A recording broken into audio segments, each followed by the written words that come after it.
Meu nome é Nelson Amerschlack, sou hematologista aqui do Hospital Israelita Albert Einstein, onde eu exerço essa atividade há mais de 45 anos. Eu sou Andresa Alice Feitosa Ribeiro, sou médica hematologista e hemoterapeuta. Comecei a trabalhar no Einstein em dezembro de 93. Meu nome é Caide Zambuja Lins, eu tenho 23 anos. No momento eu sou estudante e passei por 2 transplantes, um de pulmão no ano passado e esse ano passei por um transplante de medula autônoma. Jornalista e professora. Há 20 anos edito opinião no Correio Brasiliense. Eu me chamo Duda Hidel, tenho atualmente 27 anos, sou formada em jornalismo, sou escritora e também sou formada em teatro. Há cerca de 35 anos atrás, nós realizamos aqui o primeiro transplante de medula óssea dessa instituição. Eu tive o privilégio de fazer parte desta equipe que fez o primeiro transplante. E desde então, continuei aqui me dedicando a essa área do transplante de medula óssea, aqui, onde nós fazemos hoje 35 anos. E o meu sonho de entrar no Einstein era porque eu sempre quis fazer transplante de medula óssea, desde a minha formação. E o Einstein era uma instituição pioneira nesse sentido. Então, eu comecei a fazer transplante junto com a equipe em 1994. A equipe já fazia bastante transplante. Bom, o transplante de medula óssea no Brasil, na verdade, começou cerca de 8 anos antes do nosso. Ele foi capitaneado por 2 médicos no Hospital de Clínicas de Curitiba, da Universidade Federal do Paraná, que foi o professor Ricardo Pasquini e o professor Eurípides Ferreira. E eles fizeram, dentro desse hospital universitário, um primeiro transplante de medula óssea e, depois deles, o segundo serviço a ter um transplante foi o Instituto Nacional do Câncer, no Rio de Janeiro, e o terceiro centro de transplante fomos nós, em 1987, aqui no Hospital Albert Einstein, que foi o primeiro hospital privado a realizar transplantes de medula óssea no Brasil. Bem, o transplante de medula óssea é um procedimento complexo. Não é igual o transplante de órgão, por exemplo, que é uma cirurgia que você tira o órgão de uma pessoa e cirurgicamente coloca numa outra, né? Ele é um procedimento complexo que vai desde o planejamento do transplante, a busca por um doador quando esse transplante é feito de pessoas diferentes. Aí depois esse paciente, ele é colocado um catéter, onde esse catéter é como se tivesse uma comunicação do sistema venoso do indivíduo com o meio externo. Nesse catéter ele recebe quimioterapia. Essa quimioterapia pode ser feita com quimioterapia ou radioterapia, no sentido de eliminar doenças que possam existir dentro dos ossos, no tutano do osso, que é a chamada medula óssea, né? Então, quando ele recebe a quimioterapia e a radioterapia, não só você está tratando essas doenças, como você abre espaço dentro dos ossos para que ele possa, então, receber, através do próprio catéter, uma célula ou uma medula óssea. Eu falo célula porque existem formas diferentes de você colocar essa célula, nem sempre é por medula óssea, de você recolocar essa célula no sistema venoso, e elas têm uma capacidade incrível de procurar no organismo, através do sistema nervoso, onde é a casinha delas, que é o osso, né? E lá se multiplicarem. O americano chama isso de homing, ir para casa, né? Então essas células vão para casa e lá elas se multiplicam e formam uma nova medula óssea, dando a capacidade e a possibilidade de alguém poder ser curado de uma doença do sangue, ou de outros tipos de doenças genéticas ou imunológicas que possam ser beneficiadas através de um transplante. E passei por 2 transplantes, um de pulmão no ano passado e esse ano passei por um transplante de medula autônoma. Daí para cá fui levando a vida, até que em 2019 minha capacidade pulmonar caiu bastante e nisso tive que entrar na fila de transplante de pulmão. 2020 foi um ano ok, 2021 começou o ano, eu tive que internar, fiquei na UTI e depois de vários dias na UTI fiz o transplante de pulmão. Nisso, por conta de imunossupressor, essas coisas, eu desenvolvi o linfoma pós-transplante. Foi super rápido, assim, foi coisa de 4 meses depois do transplante de pulmão. Daí pra frente, acho que em junho, mais ou menos, do ano passado, eu comecei a passar com o Dr. Fábio, hematologista, e ele começou a cuidar do meu caso, comecei a fazer as imunoterapias, comecei a químio depois, e tudo isso para depois repetir o PET scan para ver como é que estava a parte de linfoma. Em junho desse ano, no dia 1º até de junho, eu internei para o transplante de medula. Em relação ao transplante autólogo, né, que é o transplante que a pessoa usa a sua própria célula-tronco, a gente conseguiu ter mais tratamentos para levar esses pacientes com a doença mais controlada. Então, a técnica em si não mudou tanto. A quimioterapia preparatória não mudou tanto no transplante, mas como você preparar esse paciente para o transplante melhorou muito, novas drogas. A hematologia tem um arsenal muito mais amplo de medicações para você controlar a doença e, portanto, o transplante ser apenas um reforço daquilo que você conquistou. As melhores indicações, né, você ter pacientes, saber indicar que transplante para qual paciente, suporte da parte geriátrica. E no transplante alogênico, a gente sempre buscou doadores. Doadores não eram tão fáceis de encontrar. A gente não tinha um banco de doadores tão amplo. A gente não tinha experiência em fazer transplante quando não era irmão compatível. Tanto que no Einstein fomos pioneiros em procurar essas doadores alternativos com sangue de cordão umbilical e depois com doador parcialmente idêntico. As novas drogas para controlar as complicações do transplante, como a doença do enxerto contra o hospedeiro, onde a gente acha que pode melhorar, que eu não vejo tanta melhora, é o controle da recaída. Isso a gente tem que trabalhar melhor para entender como as células leucêmicas, por exemplo, conseguem escapar de tudo isso que a gente planejou tão bem. Mas a evolução foi ganhos e ganhos na verdade, a gente pode falar mais de 2 décadas, né? Onde mais pacientes chegaram ao transplante em melhores condições e vivem mais depois dele. Fui ao dentista para terminar um implante de dente. Qual não foi minha surpresa quando o dentista detectou que eu estava com leucemia. Aí, meu médico, meu pulmonologista, me indicou o Dr. Nelson, no Einstein. E no dia seguinte, fui lá. Mas fui lá, ele confirmou o diagnóstico, que era leucemia, e que o tratamento era transplante. Aí eu digo, tudo bem, eu estava com a viagem marcada, com o tempo pago, excursões programadas, tudo pronto. Ele disse, não, me internou naquele dia mesmo. Então, o primeiro transplante foi muito tranquilo. Então, a minha irmã foi doadora, era 100% compatível.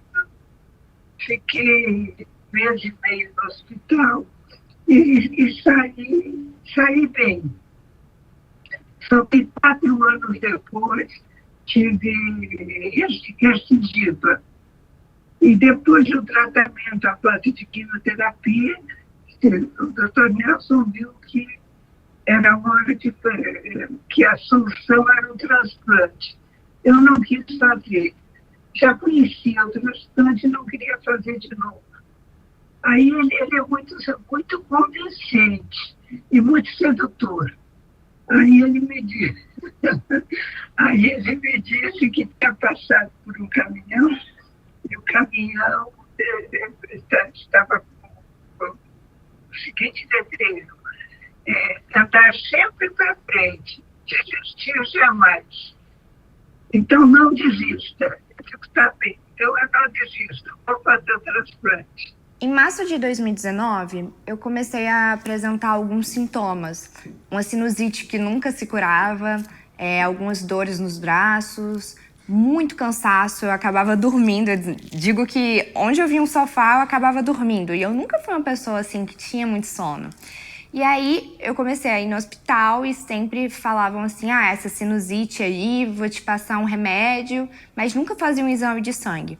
Até que um dia, eu lembro perfeitamente, eu morava sozinha no Rio, eu tava em casa e eu comecei a passar muito mal. E eu comecei a vomitar. No que eu vomitei, começou a sair sangue no meu vômito. E eu me desesperei. Eu costumo dizer que quando você recebe um diagnóstico como câncer, muita gente diz assim, você sente como se o chão não tivesse nos seus pés. E eu falo que eu sinto o chão bem firme nos meus pés. Eu só queria correr dali. Mas não tem pra onde correr, você tem que fazer tratamento. E receber um diagnóstico como esse, a gente sempre tem duas opções, né? Ou a gente desiste, ou a gente encara. Eu preferi encarar, não só por mim, mas por toda a minha família. Eu falo que eu nunca daria o desgosto pra minha mãe de não lutar pela minha vida, porque eu sei que a vida da minha mãe sou eu. Então, quando eu recebi o diagnóstico e me falaram que eu iria precisar fazer o tratamento, que eu iria ter que fazer quimioterapias e que possivelmente eu iria precisar fazer um transplante, eu me assustei muito, mas eu disse assim, vamos, eu vou encarar isso tudo. E eu fiz 3 ciclos de quimioterapia, a primeira de indução, né? E na indução eu já entrei em remissão. E depois eu fiz 2 ciclos de consolidação enquanto decidiam o que é que eu iria fazer, se eu iria para o transplante de medula óssea ou não. E os médicos acharam que seria mais prudente, pelo tipo de leucemia que eu tinha, pelo tipo de mutação que eu tinha, era mais aconselhado eu fazer o transplante de medula óssea. E aí eu fiz mais 2 ciclos de consolidação enquanto eu aguardava na fila para encontrar um doador de medula óssea. Quando o meu médico, lá em Fortaleza ainda, falou que possivelmente eu iria precisar fazer um transplante de medula óssea, a gente já começou a procurar na família doadores compatíveis. Eu olho hoje em dia pro meu tratamento, eu tinha 24 anos, né? Hoje em dia eu tô com 27, mas eu acho que muita coisa muda e é um salto de idade grande. Eu acho que eu vivia no meu fantástico mundo, porque eu fazia de tudo uma festa. Eu acho que era o que me impulsionava a viver, porque imagina só, você recebe um diagnóstico desse com 24 anos, o que é que você espera, né? Não que eu achasse que eu fosse morrer, mas existia a possibilidade. Então, tudo eu transformava num grande evento, até mesmo para eu conseguir abstrair um pouco minha mente. Quando o doutor Nelson falou que eu iria precisar fazer um transplante de medula óssea, eu disse assim, ok, então a gente vai fazer um chá revelação para saber quem vai ser meu doador, de quem é essa próxima medula. E eu lembro que eu fiz um chá revelação que tinham 3 possibilidades. Ou era do banco de doadores de medula óssea, que eu sabia que tinha uma pessoa, mas eu ainda não sabia quantos % compatíveis era comigo. Ou era uma das minhas 2 irmãs, porque outra já estava descartada, que ela não era tão compatível assim. E aí eu lembro que a gente reuniu a família, os amigos mais próximos e fez um chá revelação. Botou o balão como se fosse chá revelação de bebê. E eu lembro que quando eu estourei o balão e eu vi que a cor era do doador de medula óssea do banco, a sensação que me deu é que eu estava ganhando ali também mais uma irmã. Eu não sabia quem ela era, eu não sei de onde ela é, eu não sei nada a respeito, mas eu tenho uma ligação muito forte com essa pessoa, porque se eu tô aqui hoje é por causa dela. Se minha família tem a possibilidade de estar comigo hoje, é por causa dela. Então, assim, eu digo que essa pessoa, ela não apenas me salvou, ela salvou minha família inteira. E ela não só salvou minha família que existe agora, ela salvou as próximas gerações da minha família. Quando eu descobri o câncer, eu não tinha uma afilhada. Hoje em dia eu tenho. Então, com certeza, essa pessoa salvou todo mundo ali e vai salvar todas as próximas gerações também.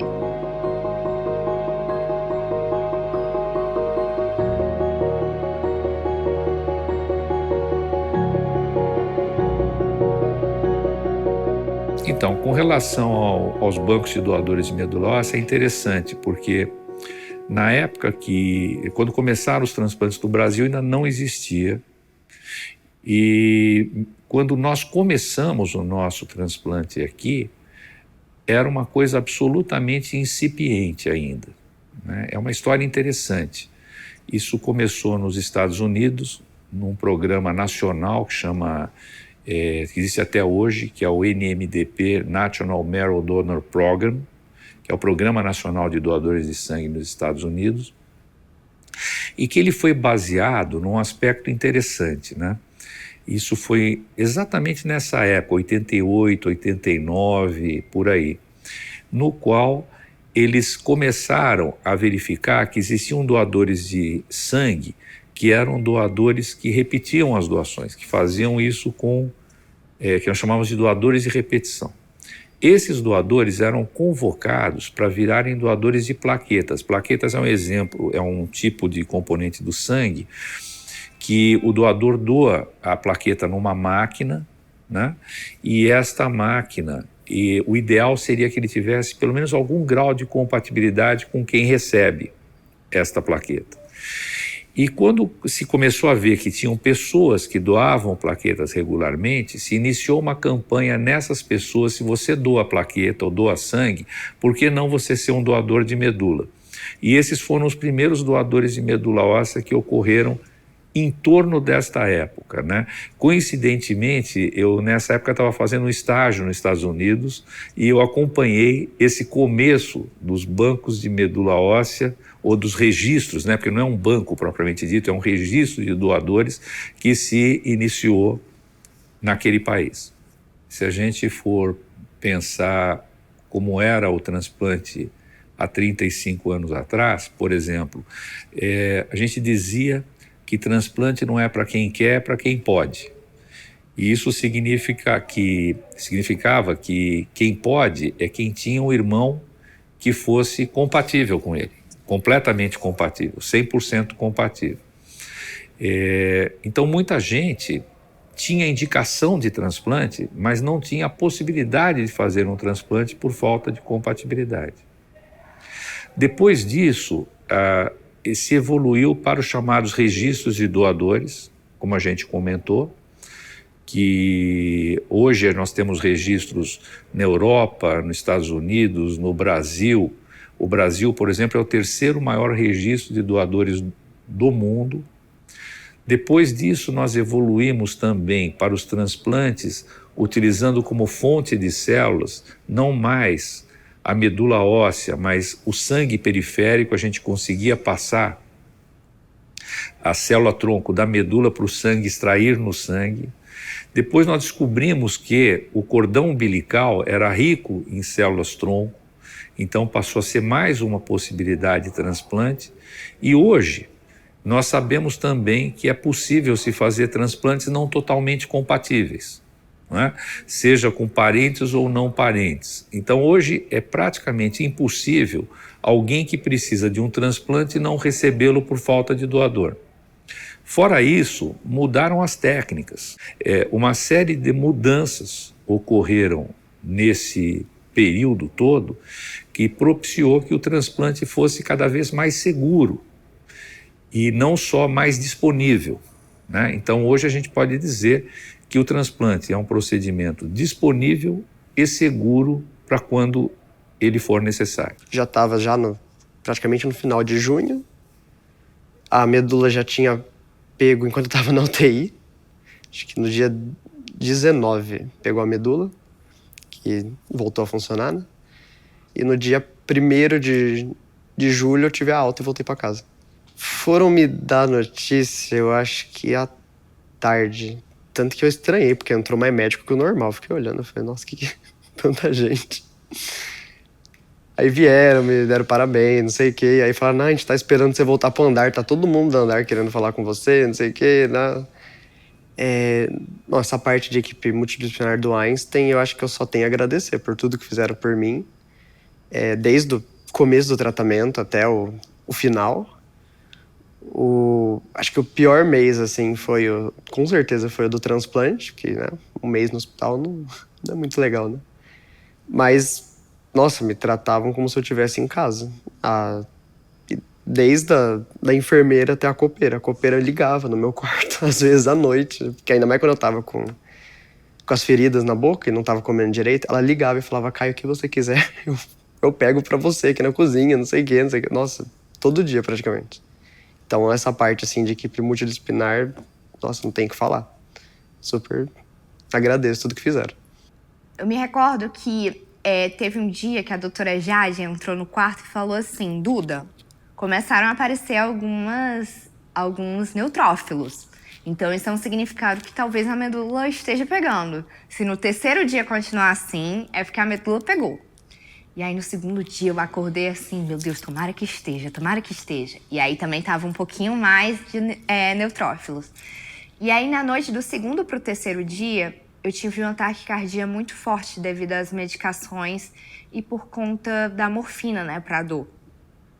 E eu acordei assim no pulo, desesperada. Eu dizia assim, gente, não acredito que eu tô indo embora, não posso ir embora, minha medula tem que pegar. Pra essa doença aqui eu não morro, não. E aí, no outro dia, eu acordei depois de ter tido essa taquicardia. E eu lembro que os médicos entraram e falaram assim, pegou. E eu lembro que eu chorava de gratidão, de emoção.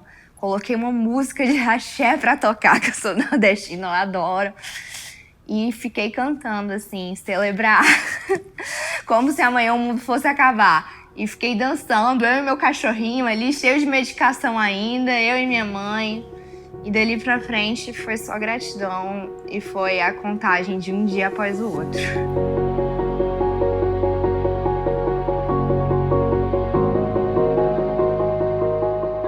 Porque eu era a pessoa que tinha 350 pares de sapatos, que tinha um armário cheio de roupa.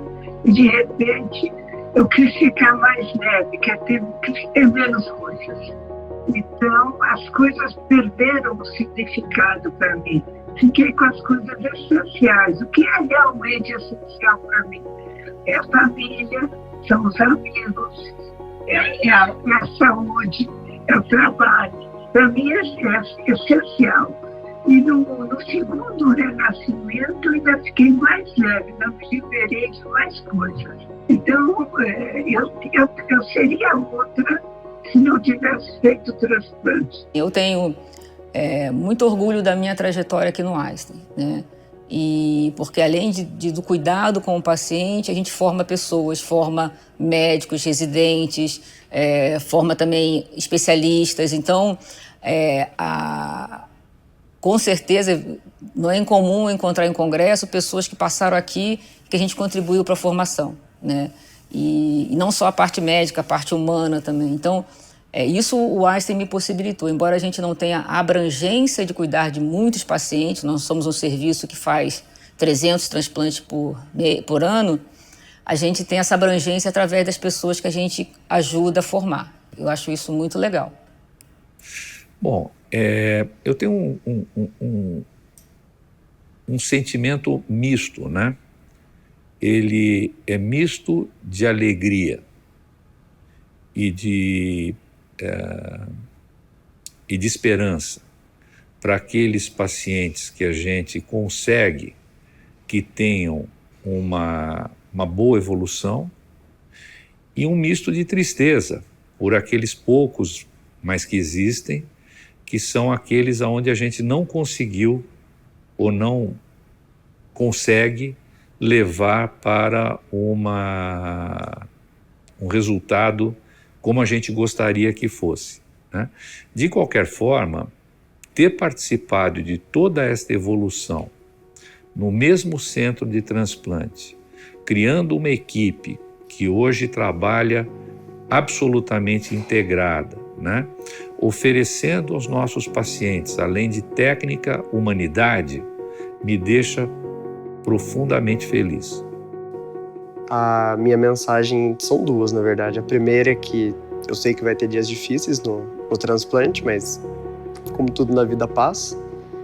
E a segunda é que passa e para coisas melhores. Então vai dar tudo certo.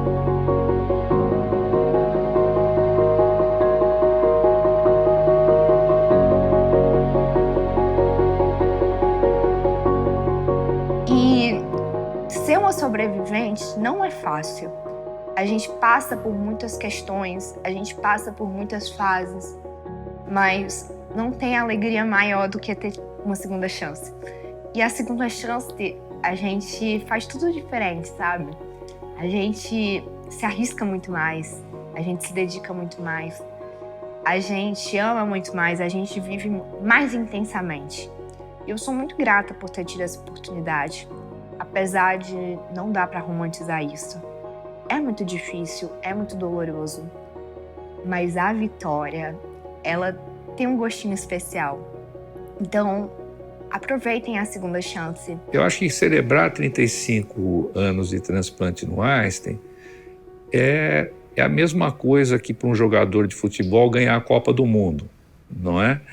É você saber que você conseguiu deixar, né, ou conseguiu criar, conseguiu ajudar a criar, na verdade, né, algo que ficou na instituição. Hoje, aqui, o Einstein tem uma série de procedimentos de transplante onde nós fomos pioneiros em realizá-los, como, por exemplo, transplante em doenças autoimunes, transplante de cordão umbilical não aparentado, esses transplantes não compatíveis haploidênticos, uma série de pioneirismos. Agora estamos entrando na área de terapia celular, CAR-T-cell, células NK, células para atacar vírus. Também nós somos a única instituição que somos acreditadas pelo FACT, que é uma fundação americana para acreditação de terapia celular. Hoje nós somos a única instituição acreditada no Brasil. Então, tudo isto, quer dizer, faz com que a gente deixe um pedacinho disto para que cada vez mais isto cresça.